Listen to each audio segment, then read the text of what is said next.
कुरिन्थियों के नाम पौलुस प्रेरित की दूसरी पत्री अध्याय 1।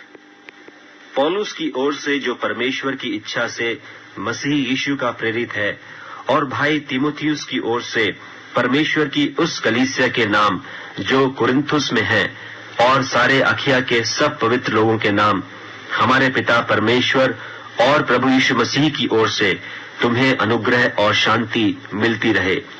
हमारे प्रभु यीशु मसीह के परमेश्वर और पिता का धन्यवाद हो, जो दया का पिता और सब प्रकार की शांति का परमेश्वर है। वह हमारे सब क्लेशों में शांति देता है, ताकि हम उस शांति के कारण जो परमेश्वर हमें देता है उन्हें भी शांति दे सकें जो किसी प्रकार के क्लेश में हो। क्योंकि जैसे मसीह के दुख हमको अधिक होते हैं, वैसे ही हमारी शांति भी मसीह के द्वारा अधिक होती है। यदि हम क्लेश पाते हैं तो यह तुम्हारी शांति और उद्धार के लिए है, और यदि शांति पाते हैं तो यह तुम्हारी शांति के लिए है, जिसके प्रभाव से तुम धीरज के साथ उन क्लेशों को सह लेते हो जिन्हें हम भी सहते हैं। और हमारी आशा तुम्हारे विषय में दृढ़ है, क्योंकि हम जानते हैं कि तुम जैसे दुखों के वैसे ही शांति के भी सहभागी हो। हे भाइयों, हम नहीं चाहते कि तुम हमारे उस क्लेश से अनजान रहो जो आसिया में हम पर पड़ा, कि ऐसे भारी बोझ से दब गए थे जो हमारी सामर्थ से बाहर था, यहाँ तक कि हम जीवन से भी हाथ धो बैठे थे। वरन हमने अपने मन में समझ लिया था कि हम पर मृत्यु की आज्ञा हो चुकी है, कि हम अपना भरोसा न रखें, वरन परमेश्वर का जो मरे हुओं को जिलाता है। उसी ने हमें ऐसी बड़ी मृत्यु से बचाया और बचाएगा, और उससे हमारी यह आशा है कि वह आगे को भी बचाता रहेगा। और तुम भी मिलकर प्रार्थना के द्वारा हमारी सहायता करोगे, कि जो वरदान बहुतों के द्वारा हमें मिला, उसके कारण बहुत लोग हमारी ओर से धन्यवाद करें। क्योंकि हम अपने विवेक की इस गवाही पर घमंड करते हैं कि जगत में और विशेष करके तुम्हारे बीच हमारा चरित्र परमेश्वर के योग्य ऐसी पवित्रता और सच्चाई सहित था, जो शारीरिक ज्ञान से नहीं परंतु परमेश्वर के अनुग्रह के साथ था। हम तुम्हें और कुछ नहीं लिखते, केवल वह जो तुम पढ़ते या मानते भी हो, और मुझे आशा है कि अंत तक भी मानते रहोगे, जैसा तुम में से कितनों ने मान लिया है कि हम तुम्हारे घमंड का कारण हैं, वैसे तुम भी प्रभु यीशु के दिन हमारे लिए घमंड का कारण ठहरोगे। और इस भरोसे से मैं चाहता था कि पहले तुम्हारे पास आऊं, कि तुम्हें एक और दान मिले, और तुम्हारे पास से होकर मकिदुनिया को जाऊं, और फिर मकिदुनिया से तुम्हारे पास आऊं, और तुम मुझे यहूदिया की ओर कुछ दूर तक पहुंचाओ। इसलिए मैंने जो यह इच्छा की थी, तो क्या मैंने चंचलता दिखाई? या जो करना चाहता हूं, क्या शरीर के अनुसार करना चाहता हूं कि मैं बात में हाँ भी करूं और नहीं भी करूं? परमेश्वर सच्चा गवाह है कि हमारे उस वचन में जो तुमसे कहा हाँ और नहीं, दोनों पाई नहीं जाती। क्योंकि परमेश्वर का पुत्र यीशु मसीह, जिसका हमारे द्वारा अर्थात मेरे और सिलवानुस और तीमुथियुस के द्वारा तुम्हारे बीच में प्रचार हुआ, उसमें हाँ और नहीं दोनों न थी, परंतु उसमें हाँ ही हाँ हुई। क्योंकि परमेश्वर की जितनी प्रतिज्ञाएं हैं वे सब उसी में हाँ के साथ हैं। इसलिए उसके द्वारा आमीन भी हुई, कि हमारे द्वारा परमेश्वर की महिमा हो।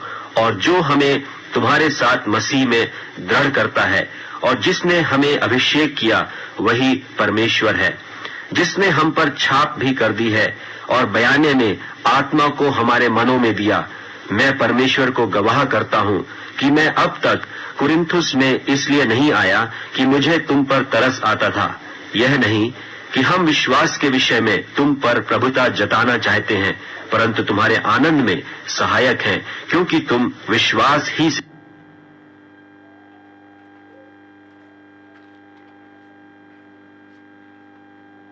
कुरिन्थियों के नाम पौलुस प्रेरित की दूसरी पत्री दूसरा अध्याय।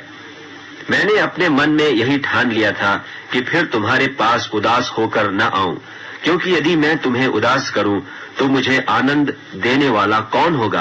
केवल वही जिसको मैंने उदास किया। और मैंने यही बात तुम्हें इसलिए लिखी कि कहीं ऐसा न हो कि मेरे आने पर जिनसे आनंद मिलना चाहिए मैं उनसे उदास हूं, क्योंकि मुझे तुम सब पर इस बात का भरोसा है कि जो मेरा आनंद है वही तुम सब का भी है। बड़े क्लेश और मन के कष्ट से मैंने बहुत से आंसू बहा बहा कर तुम्हें लिखा, इसलिए नहीं कि तुम उदास हो, परंतु इसलिए कि तुम उस बड़े प्रेम को जान लो जो मुझे तुमसे है। और यदि किसी ने उदास किया है तो मुझे ही नहीं वरन कि उसके साथ बहुत कड़ाई न करूं, कुछ कुछ तुम सबको भी उदास किया है। ऐसे जन के लिए यह दंड जो भाइयों में से बहुतों ने दिया बहुत है, इसलिए इससे यह भला है कि उसका अपराध क्षमा करो और शांति दो, न हो कि ऐसा मनुष्य बहुत उदासी में डूब जाए। इस कारण मैं तुमसे विनती करता हूं कि उसको अपने प्रेम का प्रमाण दो, क्योंकि मैंने इसलिए भी लिखा था कि तुम्हें परख लूं कि सब बातों के मानने के लिए तैयार हो कि नहीं।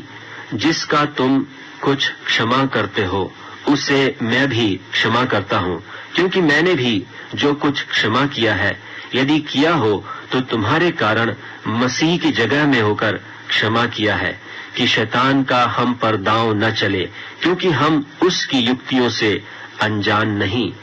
और जब मैं मसीह का सुसमाचार सुनाने को त्रोआस में आया और प्रभु ने मेरे लिए एक द्वार खोल दिया, तो मेरे मन में चैन न मिला, इसलिए कि मैंने अपने भाई तीतुस को नहीं पाया। सो उनसे विदा होकर मैं मकिदुनिया को चला गया।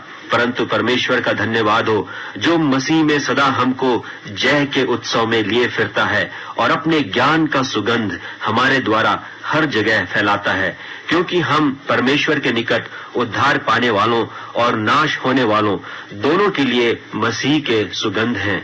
कितनों के लिए तो मरने के निमित्त मृत्यु की गंध और कितनों के लिए जीवन के निमित्त जीवन की सुगंध।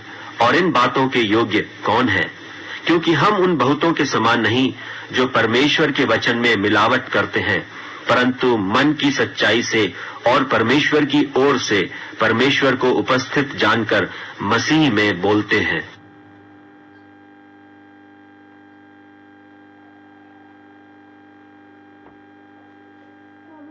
कुरिन्थियों के नाम पौलुस प्रेरित की दूसरी पत्री 3 अध्याय।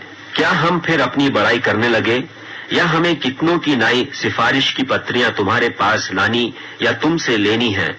हमारी पत्री तुम ही हो जो हमारे हृदयों पर लिखी हुई है और उसे सब मनुष्य पहचानते और पढ़ते हैं। यह प्रगट है कि तुम मसीह की पत्री हो, जिसको हमने सेवकों की नाई लिखा, और जो सियाही से नहीं परंतु जीवते परमेश्वर के आत्मा से पत्थर की पटियों पर नहीं परंतु हृदय की मांस रूपी पटियों पर लिखी है। हम मसीह के द्वारा परमेश्वर पर ऐसा ही भरोसा रखते हैं। यह नहीं कि हम अपने आप से इस योग्य हैं कि अपनी ओर से किसी बात का विचार कर सकें, पर हमारी योग्यता परमेश्वर की ओर से है, जिसने हमें नई वाचा के सेवक होने के योग्य भी किया। शब्द के सेवक नहीं वरन आत्मा के, क्योंकि शब्द मारता है पर आत्मा जिलाता है।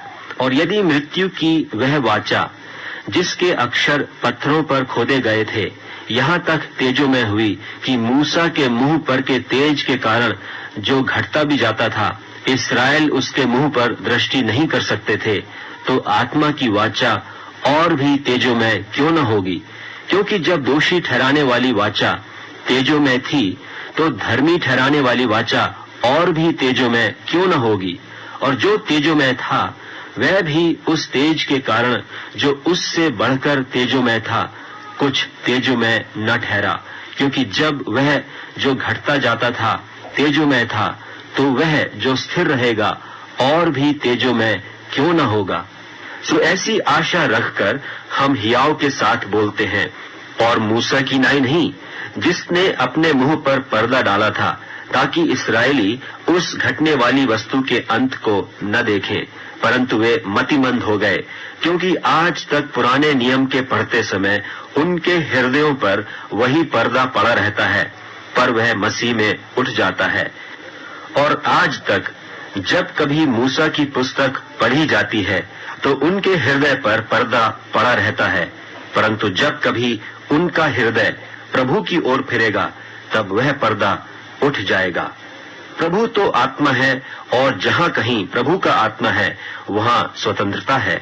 परंतु जब हम सब के उघाड़े चेहरे से प्रभु का प्रताप इस प्रकार प्रकट होता है जिस प्रकार दर्पण में, तो प्रभु के द्वारा जो आत्मा है हम उसी तेजस्वी रूप में अंश अंश करके बदलते जाते हैं। कुरिन्थियों के नाम पौलुस प्रेरित की दूसरी पत्री 4 अध्याय। इसलिए जब हम पर ऐसी दया हुई कि हमें यह सेवा मिली, तो हम हियाव नहीं छोड़ते, परंतु हमने लज्जा के गुप्त कामों को त्याग दिया और न चतुराई से चलते और न परमेश्वर के वचन में मिलावट करते हैं, परंतु सत्य को प्रकट करके परमेश्वर के सामने हर एक मनुष्य के विवेक में अपनी भलाई बैठाते हैं। परंतु यदि हमारे सुसमाचार पर पर्दा पड़ा है, तो यह नाश होने वालों ही के लिए पड़ा है और उन अविश्वासियों के लिए जिनकी बुद्धि को इस संसार के ईश्वर ने अंधी कर दी है, ताकि मसीह जो परमेश्वर का प्रतिरूप है उसके तेजोमय सुसमाचार का प्रकाश उन पर न चमके। क्योंकि हम अपने को नहीं परंतु मसीह यीशु को प्रचार करते हैं कि वह प्रभु है, और अपने विषय में यह कहते हैं कि हम यीशु के कारण तुम्हारे सेवक हैं। इसलिए कि परमेश्वर ही है जिसने कहा कि अंधकार में से ज्योति चमके, और वही हमारे हृदयों में चमका कि परमेश्वर की महिमा की पहचान की ज्योति यीशु मसीह के चेहरे से प्रकाशमान हो। परंतु हमारे पास यह धन मिट्टी के बर्तनों में रखा है कि यह असीम सामर्थ हमारी ओर से नहीं वरन परमेश्वर ही की ओर से ठहरे। हम चारों ओर से क्लेश तो भोगते हैं पर संकट में नहीं पड़ते, निरुपाय तो हैं पर निराश नहीं होते, सताए तो जाते हैं पर त्यागे नहीं जाते, गिराए तो जाते हैं पर नाश नहीं होते। हम यीशु की मृत्यु को अपनी देह में हर समय लिए फिरते हैं कि यीशु का जीवन भी हमारी देह में प्रकट हो। क्योंकि हम जीते जी सर्वदा यीशु के कारण मृत्यु के हाथ में सौंपे जाते हैं कि यीशु का जीवन भी हमारे मरणहार शरीर में प्रकट हो। सो मृत्यु तो हम पर प्रभाव डालती है और जीवन तुम पर, और इसलिए कि हम में वही विश्वास की आत्मा है जिसके विषय में लिखा है कि मैंने विश्वास किया इसलिए मैं बोला। सो हम भी विश्वास करते हैं इसीलिए बोलते हैं, क्योंकि हम जानते हैं कि जिसने प्रभु यीशु को जिलाया वही हमें भी यीशु में भागी जानकर जिलाएगा और तुम्हारे साथ अपने सामने उपस्थित करेगा। क्योंकि सब वस्तुएं तुम्हारे लिए हैं, ताकि अनुग्रह बहुतों के द्वारा अधिक होकर परमेश्वर की महिमा के लिए धन्यवाद भी बढ़ाए। इसलिए हम हियाव नहीं छोड़ते। यद्यपि हमारा बाहरी मनुष्यत्व नाश भी होता जाता है, तो भी हमारा भीतरी मनुष्यत्व दिन प्रतिदिन नया होता जाता है। क्योंकि हमारा पल भर का हल्का सा क्लेश हमारे लिए बहुत ही महत्वपूर्ण और अनंत महिमा उत्पन्न करता जाता है। और हम तो देखी हुई वस्तुओं को नहीं परंतु अनदेखी वस्तुओं को देखते रहते हैं। क्योंकि देखी हुई वस्तुएं थोड़े ही दिन की हैं, परंतु अनदेखी वस्तुएं सदा बनी रहती हैं।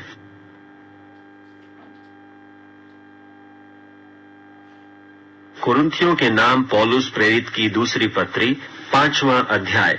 क्योंकि हम जानते हैं कि जब हमारा पृथ्वी पर का डेरा सरीखा घर गिराया जाएगा, तो हमें परमेश्वर की ओर से स्वर्ग पर एक ऐसा भवन मिलेगा जो हाथों से बना हुआ घर नहीं परंतु चिरस्थायी है। इसमें तो हम कहरते और बड़ी लालसा रखते हैं कि अपने स्वर्गीय घर को पहन लें, कि इसके पहनने से हम नंगे न पाए जाएं।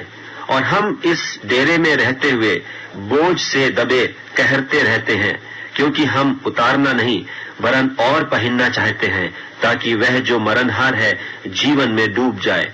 और जिसने हमें इसी बात के लिए तैयार किया है वह परमेश्वर है, जिसने हमें बयाने में आत्मा भी दिया है। सो हम सदा ढाढ़स बांधे रहते हैं और यह जानते हैं कि जब तक हम देह में रहते हैं तब तक प्रभु से अलग हैं, क्योंकि हम रूप को देखकर नहीं पर विश्वास से चलते हैं। इसलिए हम ढाढ़स बांधे रहते हैं और देह से अलग होकर प्रभु के साथ रहना और भी उत्तम समझते हैं। इस कारण हमारे मन की उमंग यह है कि चाहे साथ रहें चाहे अलग रहें, पर हम उसे भाते रहें, क्योंकि अवश्य है कि हम सबका हाल मसीह के न्याय आसन के सामने खुल जाए कि हर एक व्यक्ति अपने अपने भले बुरे कामों का बदला जो उसने देह के द्वारा किए हों पाए। सो प्रभु का भय मानकर हम लोगों को समझाते हैं और परमेश्वर पर हमारा हाल प्रकट है। और मेरी आशा यह है कि तुम्हारे विवेक पर भी प्रकट हुआ होगा। हम फिर भी अपनी बड़ाई तुम्हारे सामने नहीं करते, वरन हम अपने विषय में तुम्हें घमंड करने का अवसर देते हैं कि तुम उन्हें उत्तर दे सको जो मन पर नहीं वरन दिखावटी बातों पर घमंड करते हैं। यदि हम बेसुध हैं तो परमेश्वर के लिए, और यदि चैतन्य हैं तो तुम्हारे लिए हैं, क्योंकि मसीह का प्रेम हमें विवश कर देता है, इसलिए कि हम यह समझते हैं कि जब एक सब के लिए मरा तो सब मर गए, और वह इस निमित्त सब के लिए मरा कि जो जीवित हैं वे आगे को अपने लिए न जिए, परंतु उसके लिए जो उनके लिए मरा और फिर जी उठा। सो अब से हम किसी को शरीर के अनुसार न समझेंगे, और यदि हमने मसीह को भी शरीर के अनुसार जाना था तो भी अब से उसको ऐसा नहीं जानेंगे। सो यदि कोई मसीह में है तो वह नई सृष्टि है, पुरानी बातें बीत गई हैं, देखो वे सब नई हो गईं। और सब बातें परमेश्वर की ओर से हैं, जिसने मसीह के द्वारा अपने साथ हमारा मेल मिलाप कर लिया और मेल मिलाप की सेवा हमें सौंप दी है। अर्थात परमेश्वर ने मसीह में होकर अपने साथ संसार का मेल मिलाप कर लिया और उनके अपराधों का दोष उन पर नहीं लगाया, और उसने मेल मिलाप का वचन हमें सौंप दिया है। सो हम मसीह के राजदूत हैं, मानो परमेश्वर हमारे द्वारा समझाता है। हम मसीह की ओर से निवेदन करते हैं कि परमेश्वर के साथ मेल मिलाप कर लो। जो पाप से अज्ञात था उसी को उसने हमारे लिए पाप ठहराया कि हम उसमें होकर परमेश्वर की धार्मिकता बन जाएं। कुरिन्थियों के नाम पौलुस प्रेरित की दूसरी पत्री 6वां अध्याय।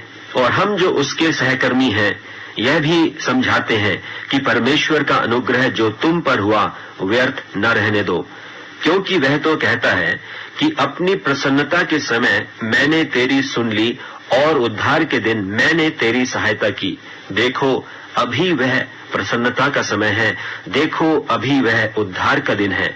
हम किसी बात में ठोकर खाने का कोई भी अवसर नहीं देते कि हमारी सेवा पर कोई दोष न आए, परंतु हर बात से परमेश्वर के सेवकों की नाई अपने सद्गुणों को प्रकट करते हैं, बड़े धैर्य से, क्लेशों से, दरिद्रता से, संकटों से, कोड़े खाने से, कैद होने से, हुल्लड़ों से, परिश्रम से, जागते रहने से, उपवास करने से, पवित्रता से, ज्ञान से, धीरज से, कृपालुता से, पवित्र आत्मा से, सच्चे प्रेम से, सत्य के वचन से, परमेश्वर की सामर्थ से, धार्मिकता के हथियारों से जो दाहिने बाएं हैं, आदर और निरादर से, दुर्नाम और सुनाम से।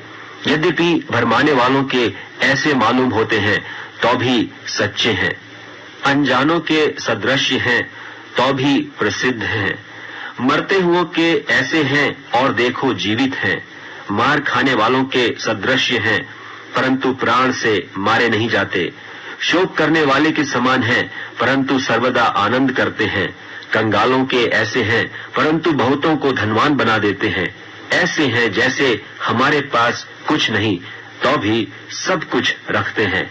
हे कुरिन्थियों, हमने खुलकर तुमसे बातें की हैं, हमारा हृदय तुम्हारी ओर खुला हुआ है। तुम्हारे लिए हमारे मन में कुछ सकेती नहीं पर तुम्हारे ही मनों में सकेती है। पर अपने लड़के बाले जानकर तुमसे कहता हूं कि तुम भी उसके बदले में अपना हृदय खोल दो। अविश्वासियों के साथ असमान जुए में न जुतो, क्योंकि धार्मिकता और अधर्म का क्या मेलजोल, या ज्योति और अंधकार की क्या संगति, और मसीह का बलियाल के साथ क्या लगाव, या विश्वासी के साथ अविश्वासी का क्या नाता, और मूर्तों के साथ परमेश्वर के मंदिर का क्या संबंध, क्योंकि हम तो जीवते परमेश्वर के मंदिर हैं। जैसा परमेश्वर ने कहा है कि मैं उनमें बसूंगा और उनमें चला फिरा करूंगा और मैं उनका परमेश्वर हूंगा और वे मेरे लोग होंगे। इसलिए प्रभु कहता है कि उनके बीच में से निकलो और अलग रहो और अशुद्ध वस्तु को मत छुओ, तो मैं तुम्हें ग्रहण करूंगा और तुम्हारा पिता हूंगा और तुम मेरे बेटे और बेटियां होगे। यह सर्वशक्तिमान प्रभु परमेश्वर का वचन है।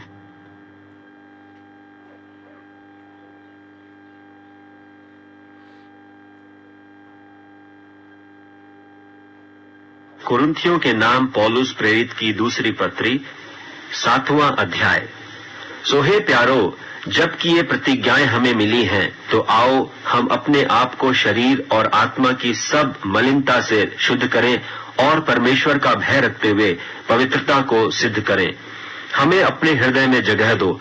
हमने न किसी से अन्याय किया, न किसी को बिगाड़ा और न किसी को ठगा। मैं तुम्हें दोषी ठहराने के लिए यह नहीं कहता, क्योंकि मैं पहले ही कह चुका हूं कि तुम हमारे हृदय में ऐसे बस गए हो कि हम तुम्हारे साथ मरने जीने के लिए तैयार हैं। मैं तुमसे बहुत हियाव के साथ बोल रहा हूं। मुझे तुम पर बड़ा घमंड है। मैं शांति से भर गया हूं। अपने सारे क्लेश में मैं आनंद से अति भरपूर रहता हूं, क्योंकि जब हम मकिदुनिया में आए तब भी हमारे शरीर को चैन नहीं मिला, परंतु हम चारों ओर से क्लेश पाते थे। बाहर लड़ाइयां थीं, भीतर भयंकर बातें थीं। तो भी दीनों को शांति देने वाले परमेश्वर ने तीतुस के आने से हमको शांति दी, और न केवल उसके आने से, परंतु उसकी उस शांति से भी जो उसको तुम्हारी ओर से मिली थी, और उसने तुम्हारी लालसा और तुम्हारे दुख और मेरे लिए तुम्हारी धुन का समाचार हमें सुनाया, जिससे मुझे और भी आनंद हुआ। क्योंकि यद्यपि मैंने अपनी पत्री से तुम्हें शोकित किया, परंतु उससे पछताता नहीं, जैसा कि पहले पछताता था। क्योंकि मैं देखता हूं कि उस पत्री से तुम्हें शोक तो हुआ, परंतु वह थोड़ी देर के लिए था। अब मैं आनंदित हूं, पर इसलिए नहीं कि तुमको शोक पहुंचा, वरन इसलिए कि तुमने उस शोक के कारण मन फिराया, क्योंकि तुम्हारा शोक परमेश्वर की इच्छा के अनुसार था कि हमारी ओर से तुम्हें किसी बात में हानि न पहुंचे। क्योंकि परमेश्वर भक्ति का शोक ऐसा पश्चाताप उत्पन्न करता है, जिसका परिणाम उद्धार है, और फिर उससे पछताना नहीं पड़ता, परंतु संसारी शोक मृत्यु उत्पन्न करता है। सो देखो, इसी बात से कि तुम्हें परमेश्वर भक्ति का शोक हुआ, तुम में कितनी उत्तेजना और प्रत्युत्तर और रिस और भय और लालसा और धुन और पलटा लेने का विचार उत्पन्न हुआ। तुमने सब प्रकार से यह सिद्ध कर दिखाया कि तुम इस बात में निर्दोष हो। फिर मैंने जो तुम्हारे पास लिखा था, वह न तो उसके कारण लिखा जिसने अन्याय किया, और न उसके कारण जिस पर अन्याय किया गया, परंतु इसलिए कि तुम्हारी उत्तेजना जो हमारे लिए है, वह परमेश्वर के सामने तुम पर प्रकट हो जाए। इसलिए हमें शांति हुई, और हमारी इस शांति के साथ तीतुस के आनंद के कारण और भी आनंद हुआ, क्योंकि उसका जी तुम सब के कारण हरा भरा हो गया है। क्योंकि यदि मैंने उसके सामने तुम्हारे विषय में कुछ घमंड दिखाया तो लज्जित नहीं हुआ, परंतु जैसे हमने तुमसे सब बातें सच सच कह दी थीं, वैसे ही हमारा घमंड दिखाना तीतुस के सामने भी सच निकला। और जब उसको तुम सब के आज्ञाकारी होने का स्मरण आता है कि क्यों कर तुमने डरते और कांपते हुए उससे भेंट की, तो उसका प्रेम तुम्हारी ओर और भी बढ़ता जाता है। मैं आनंद करता हूं कि तुम्हारी ओर से मुझे हर बात में ढाढ़स होता है।